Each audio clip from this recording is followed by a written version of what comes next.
Hi, today's topic is blood pressure. 120/80 అనేది normal range of blood pressure. మనకి ఎప్పుడైతే 130/90 కానీ, 170/110 కానీ, 150/115 కానీ ఇట్లాంటి రిపీటేటివ్ రేంజెస్ వస్తున్నాయి అని అంటే మనకి బ్లడ్ ప్రెషర్ అటాక్ అయినట్టు. సో నేనే నా రికమెండేషన్స్ ఏంటంటే, సో అట్లాంటి రేంజెస్ వచ్చినప్పుడు ఫస్ట్ మీరు డాక్టర్ని విజిట్ చేసి మీకు రిక్వైర్మెంట్ ఏముంది, డాక్టర్ని విజిట్ చేసినప్పుడు ఆయన మీకు టాబ్లెట్స్ రికమెండ్ చేయడం కానీ, లైఫ్ స్టైల్ చేంజింగ్ కానీ ఇట్లాంటివన్నీ రికమెండ్ చేస్తూనే ఉంటాడు అనమాట. సో ఇట్లా ఇవి వచ్చినా కానీ నాకు ఏం కాదు, ఇవన్నీ కామనే, ఈ స్ట్రెస్లో ఇవన్నీ వస్తుంటాయి. సరే ఓకే, ఎప్పుడన్నా వస్తే ఓకే, రిపీటేటివ్ రేంజెస్కి ఇట్లా వస్తే మాత్రం 100% you should consult the doctor. Lifestyle changing రికమెండేషన్స్కి కావాలి, టాబ్లెట్ రికమెండ్ చేసి యూజ్ చేయండి.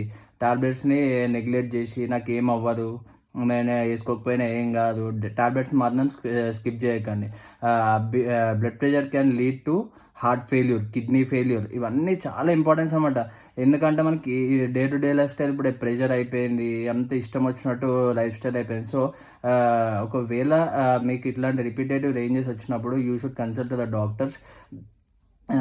మా పక్కింటోడు అది చెప్పాడు, ఇది చేస్తే అది అయిపోతుంది, పొద్దున్న లేస్తే ఇది అయిపోతుంది, ఇట్లాంటివన్నీ నమ్మకండి. ఎందుకంటే they are not a doctors, they are just your neighbours are not your doctors. So నేను పర్సనల్గా ఫేస్ చేశాను కాబట్టి చెప్తున్నా. ఒక డాక్టర్ దగ్గర సజెస్ట్ తీసుకొని మూవ్ అవ్వడము చాలా ఉత్తమం.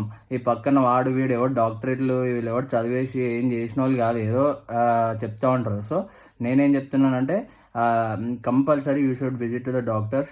మీరు care your organs. So signing of.